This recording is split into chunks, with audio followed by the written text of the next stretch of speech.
नमस्कार मित्रांनो. तर आज आहे 13 ऑगस्ट आणि स्वागत आहे तुमचं फुल टाईम ट्रेडिंगच्या डे 24 मध्ये. तर आज खूपच बोरिंग असा दिवस होता. कारण बँक निफ्टीने ना अप मूव्ह दिली ना डाउन मूव्ह दिली. मग आपण ट्रेड कसा घेतला चला बघूयात. आपण शॉर्ट केलं होतं अराउंड या लेव्हल्सला. ही आहे माझी ऑर्डर बुक. मी शॉर्ट केलं होतं अराउंड 147 ला म्हणजेच एक्झॅक्टली या लेव्हलच्या आसपास. स्टॉप लॉस होता माझा अराउंड 100 पॉईंटचा या कॅन्डल हायच्या वरती. आणि टार्गेट मी एक्सपेक्ट करत होतो ॲटलिस्ट ही जे प्रिव्हियस ओरिजिन आहे जिथून अपमूव्ह आली आहे, तर ॲटलिस्ट हे लो ब्रीच होईल असं मी एक्सपेक्ट करत होतो. पण इथे तुम्ही बघू शकता entire day bank Nifty open झालं होतं ऑलमोस्ट फ्लॅट. पहिल्या 15 मिनिटात एक डाउन मूव्ह आली आहे आणि त्याच्यानंतर दिवसभर बँक निफ्टीने काहीच मूव्ह दिली नाहीये.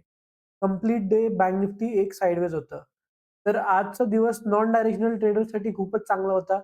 पण जे डायरेक्शनल ट्रेडर आहेत त्यांच्यासाठी बिलकुल पण फायदेशीर नव्हतं.